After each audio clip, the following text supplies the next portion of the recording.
मिलने वाले हैं। साथ में रहिए, ये मेगा गिव अवे आपका इंतजार कर रहा है। लर्निंग नंबर 1, सीखने वाली सबसे पहली और सबसे बड़ी बात यह है कि बॉस बनिए, मालिक बनिए।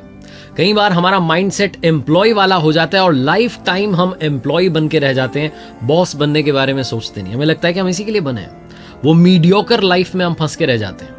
इलॉन मस्क के बारे में कहा जाता है वो साउथ अफ्रीका में पैदा हुए, बचपन में बहुत शांत स्वभाव के थे, बच्चे उन्हें बड़ा चिढ़ाते थे, लेकिन ये बच्चा कुछ अलग करना चाहता था, कुछ बड़ा करना चाहता था। 12 साल की उम्र में इलॉन मस्क ने एक वीडियो गेम तैयार किया था जिसका नाम ब्लास्टर रखा, और ये एक कंपनी ने $500 में खरीदा।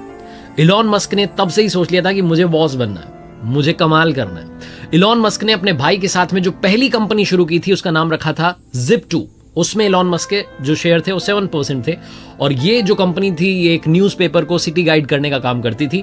1999 में कॉम्पेक के पास में कंपनी चली गई, और जितनी हिस्सेदारी इलॉन मस्क की थी उसके हिसाब से उन्हें $22 मिलियन मिले, यानी कि उनका फैसला सही साबित हुआ बॉस बनने का। कहीं पहुंचने के बाद में वहां से कितनी जल्दी निकलना है ये भी आपको मालूम होना चाहिए। इलॉन मस्क का दूसरा फैसला यही सिखाता है, सही समय पर एग्जिट लेना आना चाहिए। 1999 में इलॉन मस्क अपनी दूसरी कंपनी शुरू कर चुके थे जिसका नाम था X.com।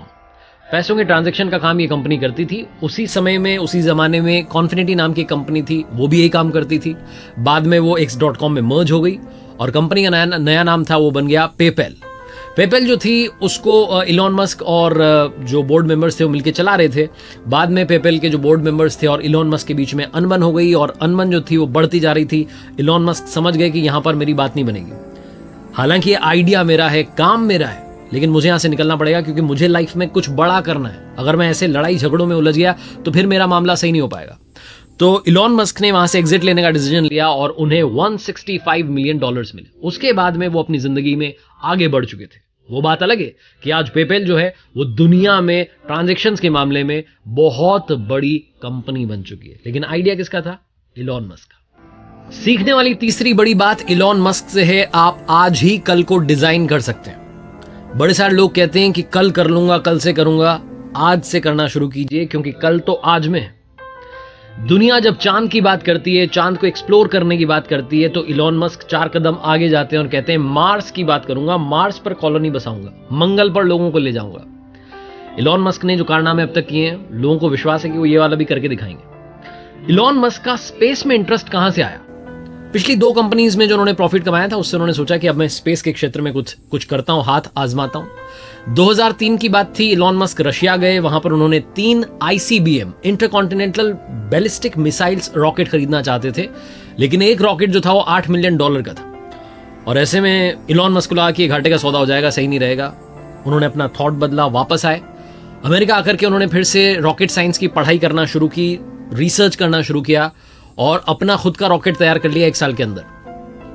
उसके बाद में इलॉन मस्क ने अपनी एक कंपनी बनाई जिसका नाम रखा SpaceX, और SpaceX के जो एम्प्लॉइज थे उनको बोला कि हम अब रीयूजेबल रॉकेट्स बनाएंगे, यानी कि ऐसा रॉकेट जिसे बार बार इस्तेमाल में लाया जा सके। इरादे कितने पक्के हैं, बात कितने पक्के हैं इलॉन मस्क? उन्होंने कहा $100 मिलियन का अपना बजट है, अपने को इसी में करना है। जो 2 बार का जो लॉन्च था वो फेल रहा, सफलता नहीं मिली। $90 मिलियन उसमें खर्च हो चुके थे, मात्र $10 मिलियन बचे थे।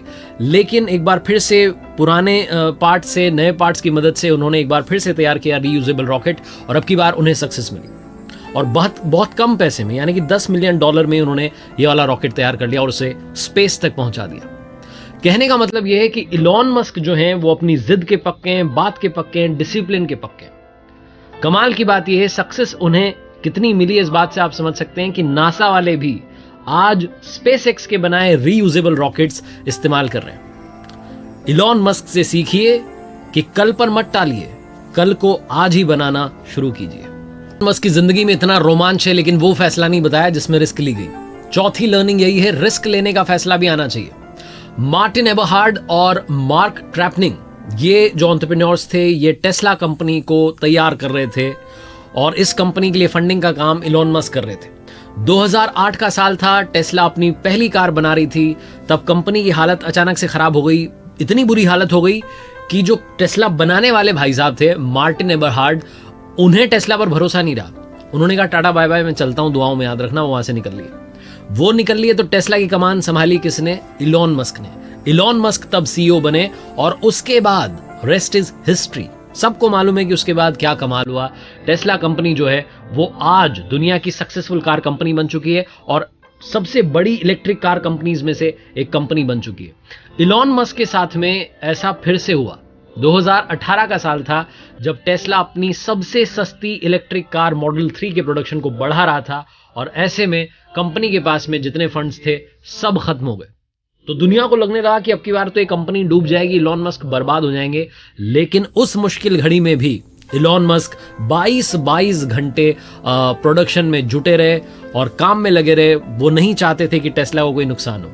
ये वो समय था जब थोड़े समय के बाद में कोविड ने भी दस्तक दे दी।